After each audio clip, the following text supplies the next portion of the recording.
Hello traders. So today we are analyzing chart of Angel One. So आज सेबी की तरफ से था कि वो कंसल्टेशन पेपर डिस्कस कर रहे हैं, कुछ अनाउंस करेंगे कि किस तरीके से एफएनओ वगैरह के अंदर ट्रेडिंग हो सकती है। तो इन ब्रोकरेजेस फर्म के अंदर आज थोड़ा सा डाउनवर्ड दिख रहा था। तो आज ही स्टॉक एंजल वन का 5% डाउन था। तो बट अगर मैं इसको देखूं तो ये अपना है ना, यहाँ पे है ना, ये स्टॉक एक रेजिस्टेंस फेस कर रहा था अपना यहाँ पे 2800 के लेवल पे, और ये वहीं से ही लगभग गिरावट के लिए आना शुरू हो गया था। और मैं इसका बताऊं तो इसका फर्स्ट सपोर्ट जो बनता है वो 2500 के आसपास बनता है।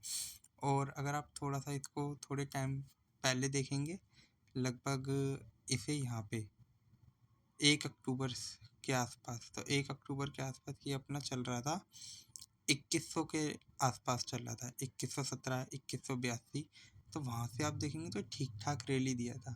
तो इस स्टॉक को आप देख सकते हैं। और आज इसके अंदर जो गिरावट हुई है ना, वो 2 मिलियन शेयर्स की गिरावट हुई है।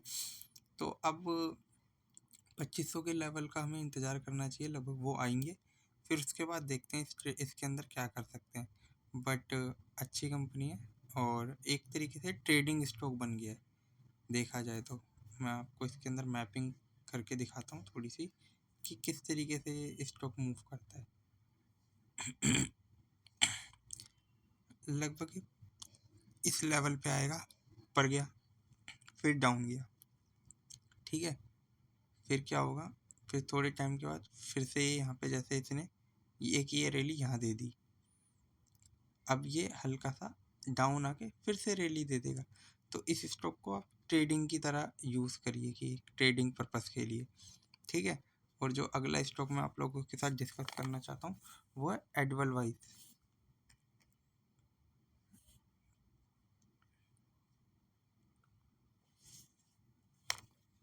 तो ये स्टॉक है ना, एक रेंज के अंदर चल रहा था अपने ट्रेंड को।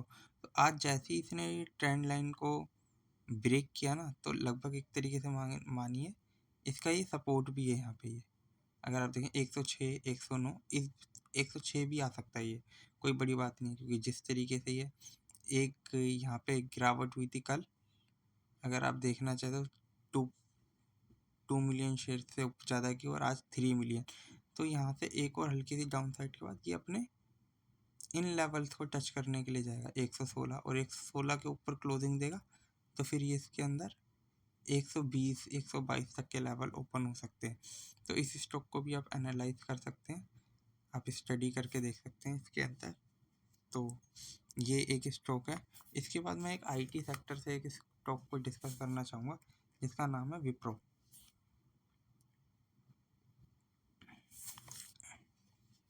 ये विप्रो के अंदर अगर हम देखेंगे तो काफ़ी अच्छा सा, एक तरीके से मैं आपको बताऊं तो एक डब्लू पैटर्न सा बनना है अगर आप देखेंगे ये। और जैसे ही ये कंप्लीट होगा, तो अगर ये अपने विक के ऊपर क्लोजिंग दे देता है, मान लीजिए ये इस लेवल के बाद ऊपर क्लोजिंग देता है 260 के ऊपर, तो इसमें एक अपसाइड काफ़ी अच्छी आ सकती है। लगभग ये अपने 75 तक के लेवल पे भी जा सकता है, ये लगभग यहाँ तक आएगा फिर ये 270-71 के लेवल पे। तो इस स्टॉक को भी आपको एनालाइज करना चाहिए। और अगर आप देखेंगे तो ये हाल फिलहाल के अंदर आज भी इसने स्टॉक के अंदर 1 से 1.5% की अपसाइड थी, क्योंकि जो हमारे इंडिया के अंदर जो है ना, रुपी 90 रुपये को टच कर चुका है। और अगर आप देखेंगे तो ये लोग डॉलर के अंदर कमाते हैं, इनको वहाँ से $1 आएगा, और जो यूएस बेस्ड इनके ज़्यादातर क्लाइंट होते हैं वहाँ से $1 आएगा। बट अब इन्हें 90 रुपये, बट इस $1 के लिए इन्हें 90 मिले, बट पीछे तक तो ये लगभग 85 रुपये या 86 रुपये ही मिल रहे थे ना इन्हें।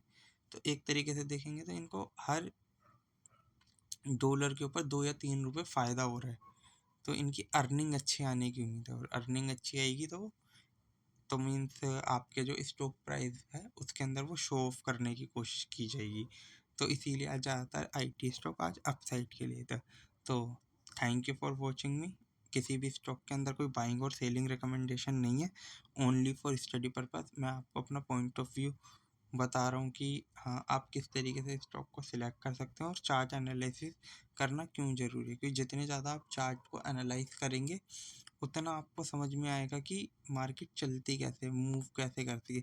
मैं आपसे क्यों कह रहा हूँ कि एक डब्लू पैटर्न है, ये ईज़िली आपको दिखेगा भी नहीं। मतलब अगर आप ज़्यादा स्टॉक या चार्ट को स्टडी नहीं करते होंगे, आपको समझ में भी नहीं आएगा कि ये हाँ, यहाँ पे एक डब्लू पैटर्न है। बट मुझे क्यों दिखा? क्योंकि मैं इनको समझता हूँ। ये एक डब्लू बना, जैसे ही डबल बॉटम बनता है, तो यहाँ पे इस लेवल पे देखिए एक रेजिस्टेंस पे फेस होगा, इसके ऊपर क्लोजिंग देगा तो और ऊपर चला जाए। तो हम जिनको ज़्यादा से ज़्यादा चार्ट एनालिसिस देखना चाहिए और समझना चाहिए। और जैसे मैं आपको निफ्टी के अंदर भी आपको दिखाता हूँ, निफ्टी की चार्ट एनालिसिस मैं रोज़ाना कर रहा हूँ, तो आप वहाँ से भी समझ सकते हैं मार्केट हाँ कैसे मूव करता है। तो आपको थोड़े दिन में समझ में आएगा। 15 मिनट का चार्ट फ्रेम इस्तेमाल करता हूँ, उसके बाद फिर डेली टाइम फ्रेम, तो आपको समझ में आएगा कि हाँ, कि कैसे है ट्रेड करना है। अगर आपने जापान के बहुत फेमस टकोशी काटा का नाम सुना हो, टकोशी काटागुआ करके ऐसा एक नाम है, तो उन्होंने सिर्फ अपना निक्केई या जो उनका उसी को एनालाइज किया था। तो जितना अच्छा आप एक ही चीज़ के अंदर मास्टर करेंगे उतना अच्छा है। तो thank you for watching me. कोई बाइंग और सेलिंग रिकमेंडेशन नहीं है। Thank you for watching me. Okay bye.